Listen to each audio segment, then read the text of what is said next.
Let's do from the same chapter here, some application of trigonometry. Let's do a sum where you're going to learn application of trigonometry. There's a problem based on this. Let's see this now. The sum says that a circus artist is climbing a 20-meter long rope, which is tightly stretched and tied from the top of a vertical pole to the ground. Find the height of the pole if the angle made by the rope with the ground level is 30 degrees. Now when you read the sum for the first time, you think it is very difficult, but believe me, it's very easy. We'll learn the sum into parts, and from this we need to first understand what is to be drawn, and it's very simple. Let's understand. It says there's a circus artist, so that means obviously there has to be a circus scenario. So this is a circus scenario, right?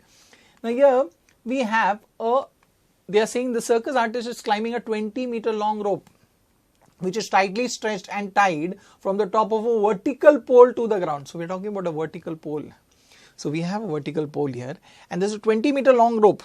So we have a 20-meter long rope, right, which is tightly stretched and tied to the top of the vertical pole, right? You can see there, it is tied. Now what happens here is there's a circus artist, right? So we have a circus artist here. Now what is he going to do? See, the circus artist is climbing that 20-meter long rope. See, now he's going to climb. He starts. He climbs and climbs and climbs and climbs and climbs, right? He's climbing, right? And he reaches the top of the pole there, right? This is what is given in the sum. It says find the height of the pole. We have to find the height of the pole if the angle made by the rope with the ground level, the angle made by the rope with the ground level is nothing but given as 30 degrees. This angle is given to us as 30 degrees. And obviously the pole is perpendicular to the ground. You remember what I said, the conditions? Yes, it is going to be perpendicular to the ground.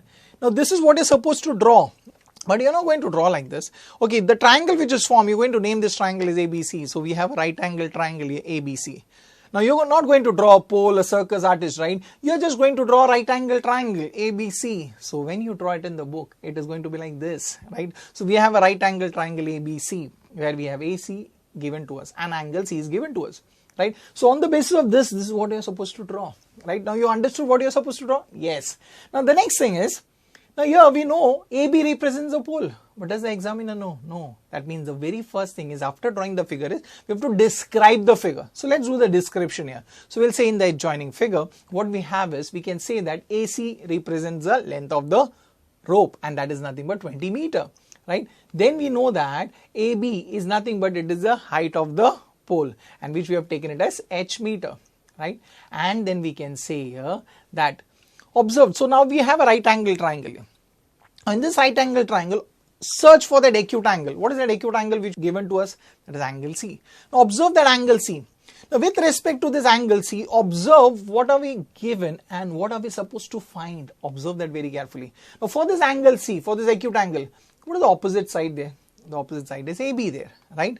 And what is known to us? We know the hypotenuse there, and that hypotenuse is AC. So what we are supposed to find is, we need to find AB, and what is given to us is nothing but AC. So now understand what is given and what is to be found. On the basis of this, is there a ratio involving opposite side and hypotenuse? Does this remind you of something? Yes, it reminds you of a ratio, that is sine ratio, or you can take cosec ratio. But take the sine ratio, the basic ratio here, right? So opposite side and hypotenuse means which ratio? Sine ratio. So now you're going to apply that sine ratio to this particular angle, that is the acute angle there. So we write in that right angle triangle ABC, we write that sine of that angle 30. What is sine ratio? It is opposite upon hypotenuse. So we write opposite is nothing but AB upon the hypotenuse is nothing but AC. Now we solve it further. Now we know that from the trigonometric table, we know sine 30 is nothing but it is half. So we write sine 30 is equal to half. And we know the value of AB? No, but we have taken it as h. So let's write it there as h. AC is 20. So we write there the value of AC is 20. Now you cross multiply. So we get 2h is equal to 20. So 2h is equal to 20. That means h is equal to 20 upon 2.